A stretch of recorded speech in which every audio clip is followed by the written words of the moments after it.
Hi there, this is Paul Adams. It's January 31st, 2016, and I'm here on a very stormy day in Santa Monica. Wind is blowing, waves are tossing, and America is in very deep doo-doo, as you probably know. America is on fire and in free fall. And so you probably are wondering, why would someone who is retired, lives in his car, basically homeless, has a small pension, has a heart condition, and who's also born outside of the United States, have the temerity, the nerve to run for president and talk about constitutional issues? What's with that? Look, when your house is on fire and you see somebody out there with a garden hose trying to put it out, you don't ask, what's his training? What's his certification? Do you? You just care about one thing, putting the fire out. The same thing, we can look back at Alexander Hamilton, an illegitimate child, fought in the War of Independence, became the first Secretary-Treasurer.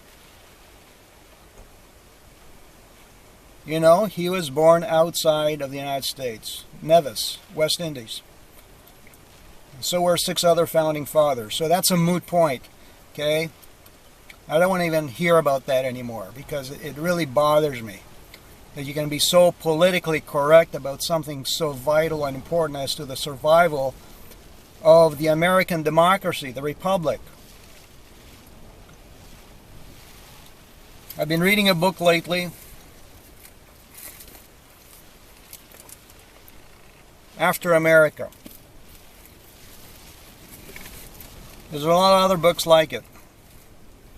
Basically, it stipulates that America's heyday is over, we're on our way out, and we're going to devolve into either city-states or some kind of a universal civilization on the other extreme, the other end of the spectrum.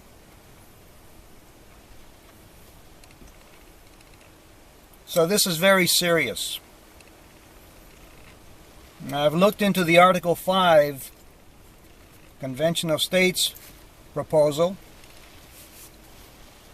and there's 2 things I see as being very problematic. First of all, there's time constraints. It has taken almost 2 years to get 5 states on board with this Constitutional Convention, Article 5. You need a total of 34 states before you can proceed with a convention. And then, how long is it going to take before 75% of the states, or 38 states, ratify amendments? Not good. This buys a lot of time for the neocons, for the New World Order agents out there who know their time is up. Okay, and they're scrambling every which way to buy some more time so that they can enact their agendas. Number 2, the other problem I see with an Article 5 Convention of States is that the remedies don't really address the structural, systemic design flaws. They are more cosmetic than they are systemic remedies. They talk about limiting congressional terms,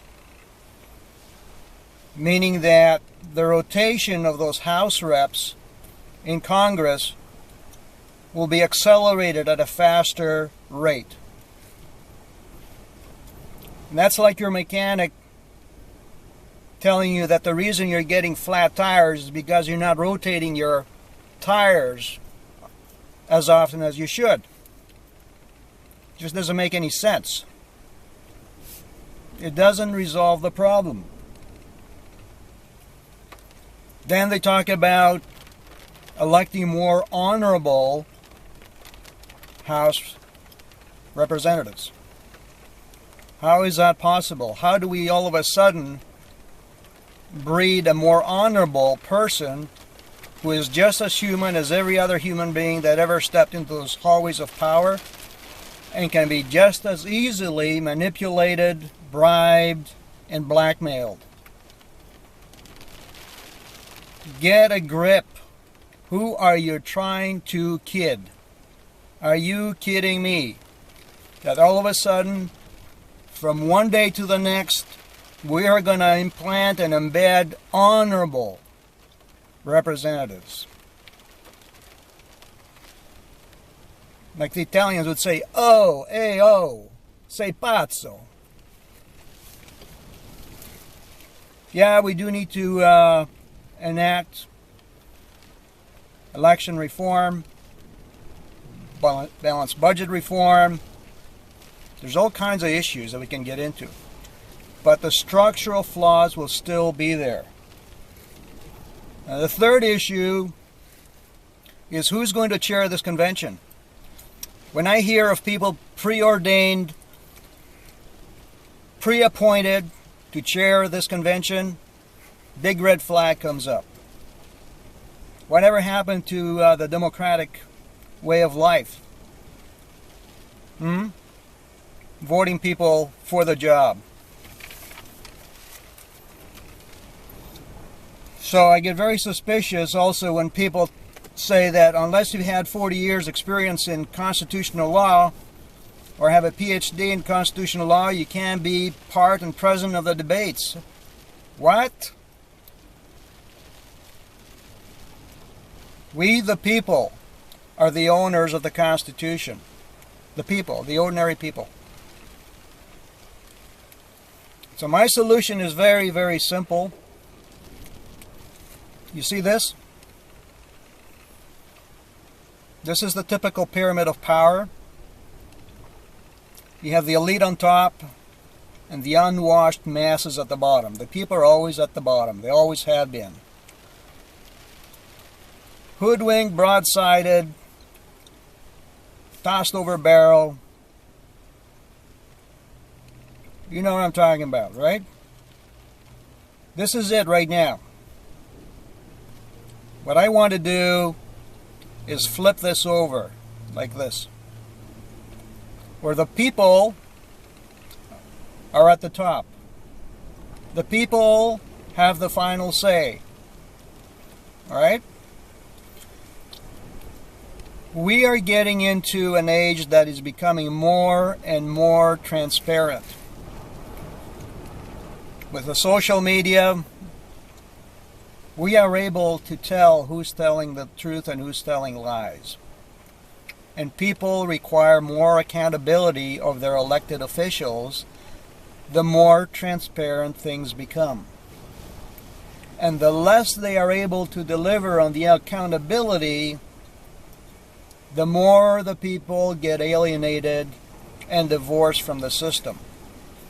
This is why 60% of the people don't even care to vote anymore. Because they know the game is fixed, it's rigged. So we gotta change that. And to do it, we need to go back to the Constitution. Constitution. Let me read the preamble. We, the people of the United States, in order to form a more perfect union, establish justice, ensure domestic tranquility, provide for the common defense, promote the general welfare, and secure the blessings of liberty to ourselves and our posterity. Now listen to this. There's a comma right after that.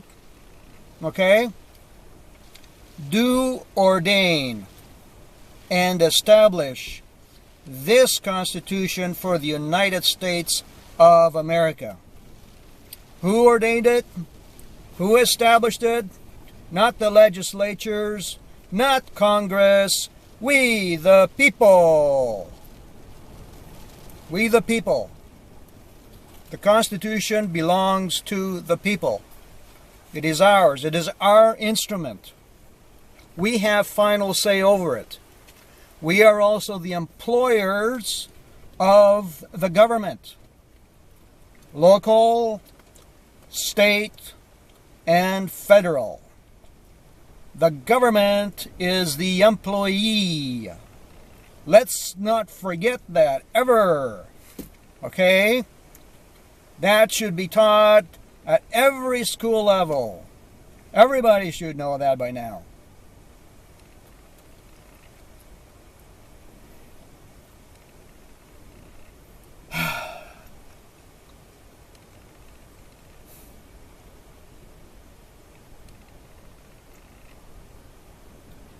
If the founding fathers had a crystal ball and could see our day, could see the corruption, the lies, the unconstitutional executive orders, the illegal wars, the endless war on terror, which is the great pretext of all time. For what? For deposing the Constitution, putting it aside, shredding it, shelving it. For enacting continuity of government, which is nowhere to be found in the Constitution. Nowhere. No provisions for it. Zero zilch. Zip nada. If the founding fathers could see our day, the corruption, the lying, if they could see candidates running for U.S. president say, the system is broken, and I love it. What? The system is broken and you love it? Is this the new norm? Is this what we're into right now? Forever and a day? More corruption? I thought there were bribery laws in place. I thought that was a crime. And then you got the rest of the mariachi band up on top of those stages, debate stages, laughing their heads off as if that was some kind of a joke. Who the hell do these people think they are?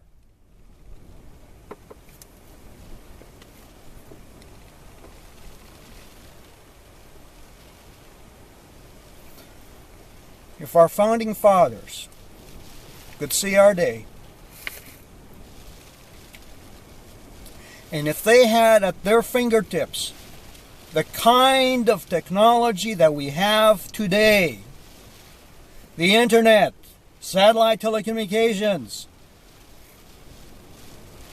iPhones, online accounts, do you really think for a minute that they would have given us the House of Representatives? No. No. They would have given us government by the people, for the people, at the behest of the people, amendable by the people.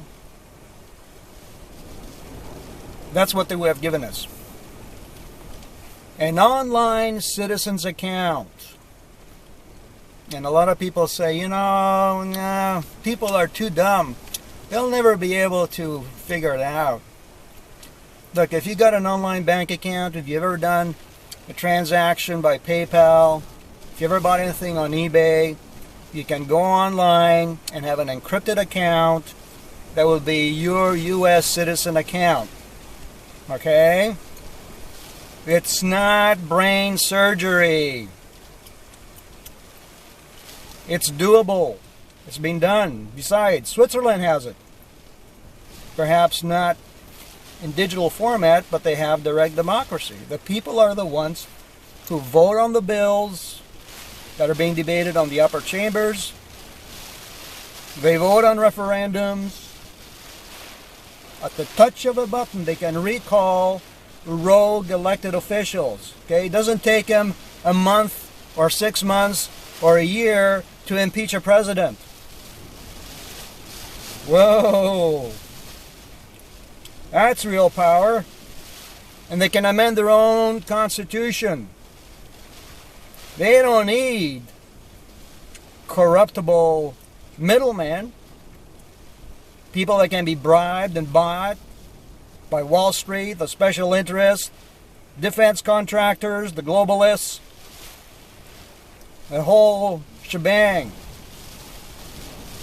The robber barons, multinationals. Yeah, they can't be bought.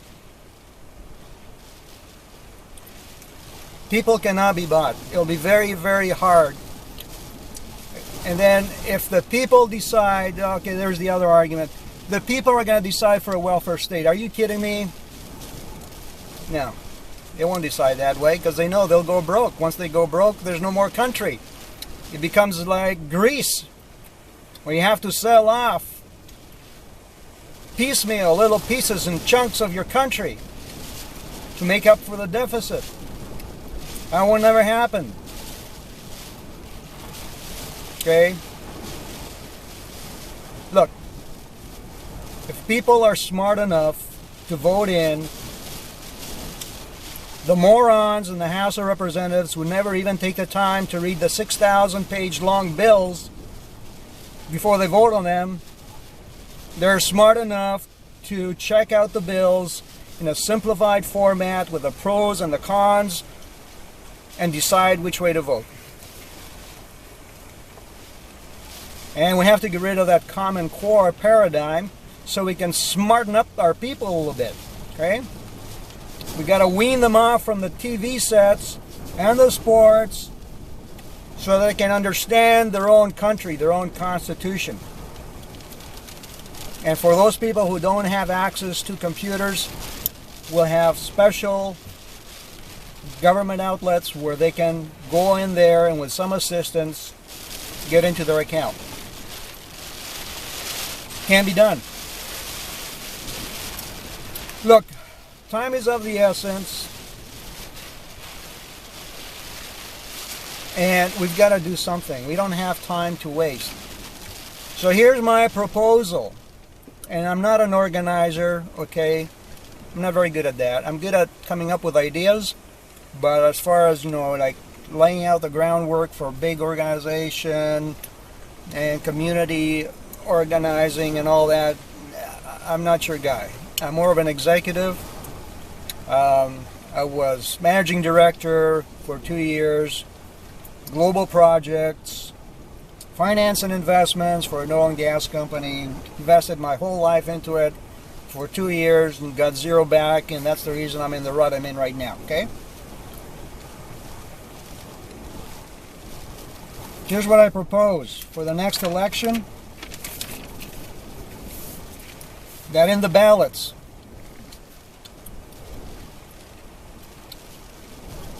there's a proposition that it be included in the ballot.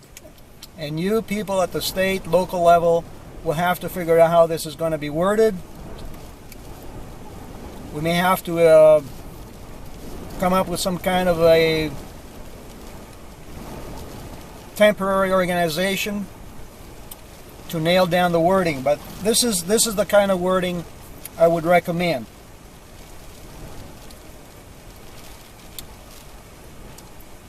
Let it hereby be enacted by the people of the United States, who are the employers of their state and federal governments, and the owners and safekeepers of the Constitution, the creation of an online citizens account whereby the people shall have the power to recall officials in all branches of federal and state government, whether they be elected or appointed, by a popular vote of no less than 75% in no less than half of the states.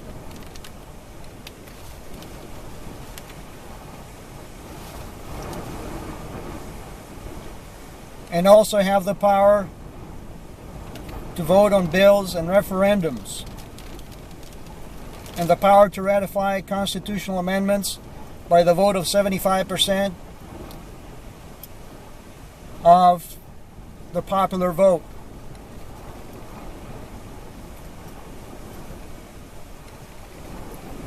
And number two, that it be enacted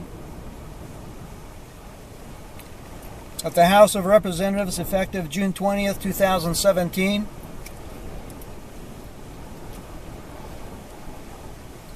be dissolved and abolished. I know it's over the top, pretty radical and heavy duty. You know, drastic times require drastic measures, right? If you have any better ideas, let me know. Got an open mind.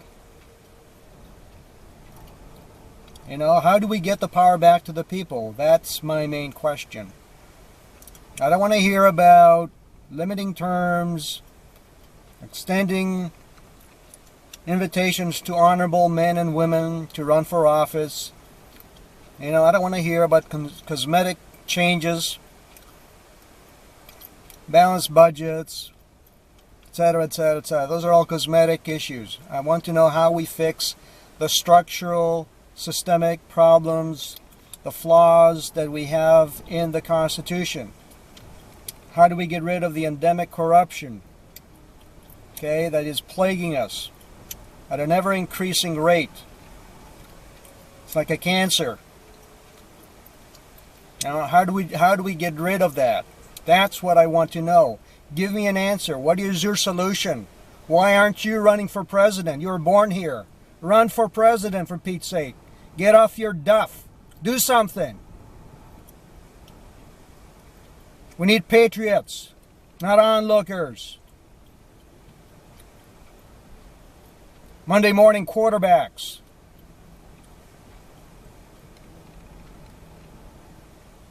Let's go. It's your country.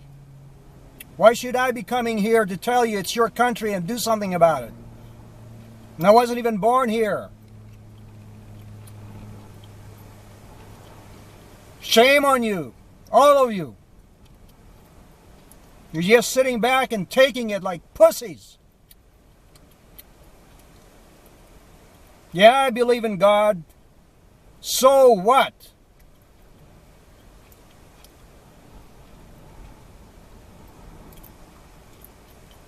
I believe he's angry too, that we're letting this great nation go down the toilet like this. What a waste. The waste of all those lives that fought in the War of Independence. Let alone all these other wars. The Forgotten War of 1812. The Spanish War. The Mexican War. And all these other incursions we've had over the years. Some unconstitutional. You know that Congress has only legally and lawfully supported 5 wars in the history of the United States? Only 5. How much do you know about your history? Huh? How much do you know about the 27th Amendments? The 7 articles of the Constitution?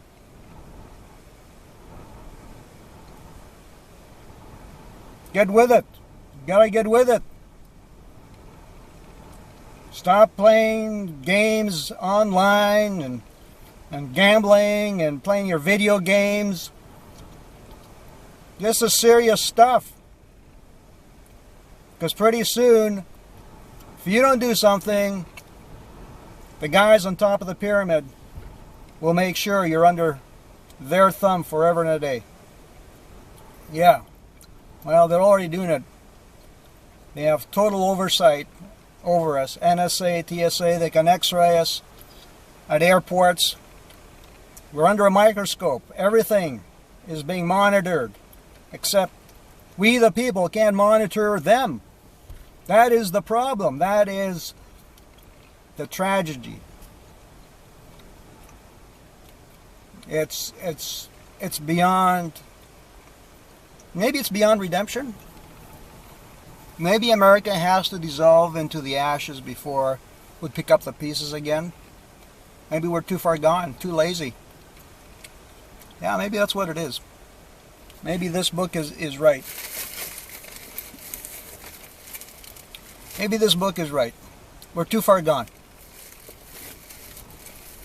Or you can do something about it. Do something about it at the local level.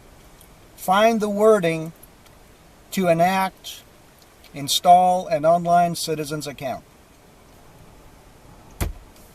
That's it. That's all I got to say. That's all I got to say. Or find a better solution. If you got a better solution, better idea, let's talk. Debate it. Anyway, God bless America. Take care.